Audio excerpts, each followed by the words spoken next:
वो कहते हैं ना कि अंदाजे से ना नापिए किसी इंसान की हस्ती, अक्सर ठहरे हुए दरिया गहरे हुआ करते हैं। नमस्कार गाइस, मैं Naresh Chaudhary, youngster motivational speaker and business consultant.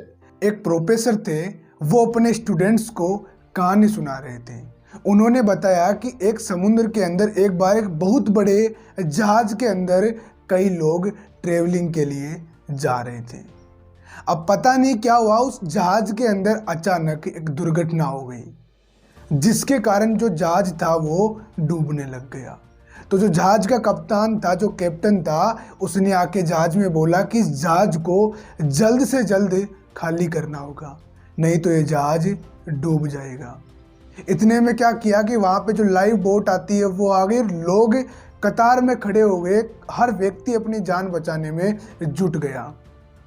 लेकिन क्या हुआ कि लगभग लोग किनारे तक सही सलामत पहुंच गए। अब क्या हुआ कि जहाज डूबने पर आ चुका था।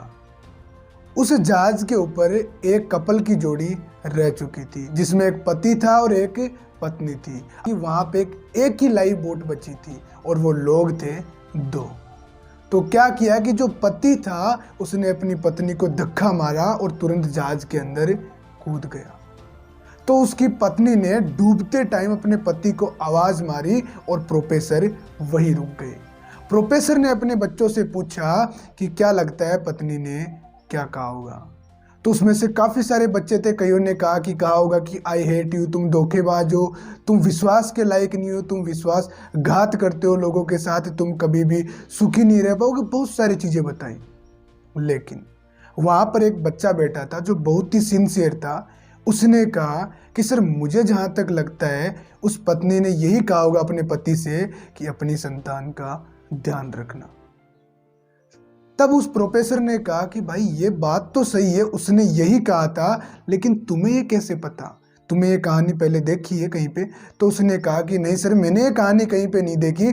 जब मेरी माताजी बीमार थी और गुजर रही थी, तब उन्होंने मेरे पिताजी से कहा था कि आप मेरे बेटे का ध्यान रखना। और प्रोफेसर ने फिर वहाँ से कहानी आगे बढ़ाई। जो पति था, जो लाइव बोट में कूदा था, वो वहाँ से किनारे की तरफ आ गया और अपने घर अपनी बेटी के पास चला गया। अब उस बेटी का ध्यान रखा, उसको पढ़ाया, उसको बड़ा किया और उसकी शादी वगैरह करवा दी। अब वो कहते हैं ना कि समय का चक्कर तो घूमता रहता है। अब उसकी भी मृत्यु हो गई। जो उनकी लड़की थी वो मायके आई और साफ सफाई करने लगी घर की। तो वहाँ पे उनको, उस लड़की को, अपने पिता की एक डायरी मिली। तो वो डायरी पढ़ने लगी, काफ़ी सारी चीज़ें उसमें लिखी हुई थी, उसने सारी चीज़ें पढ़ी।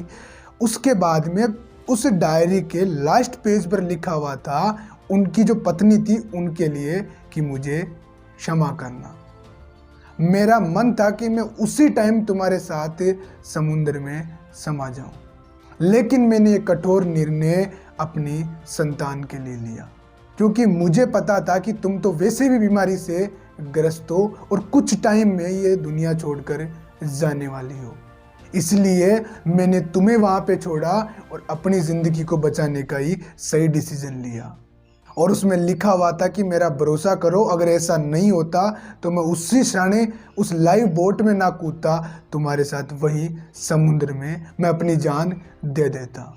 और जो उनकी लड़की थी वो ये सारी चीज़ें पढ़ती गई और रोती गई, क्योंकि उसके भी माइंड में चल रहा था कि पिताजी ने मम्मी को क्यों छोड़ा। तो बहुत सारी चीज़ें थी उसके माइंड में जो क्लियर हो गई थी। सच्चाई और झूठ से भी कई चीज़ें होती है जो हमें पता नहीं होती और परे होती है। इसलिए कई बातें ऐसी होती है जटिल होती है, हम भी समझ नहीं पाते।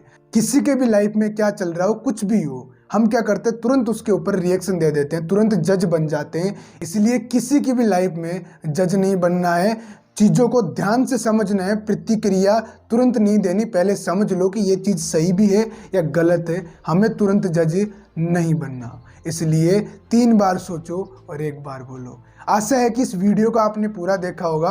अगर चैनल पर नए हो तो चैनल को सब्सक्राइब कर दीजिए। हमारे साथ बने रहने के लिए आप सभी का प्रेम पूर्वक बहुत बहुत धन्यवाद।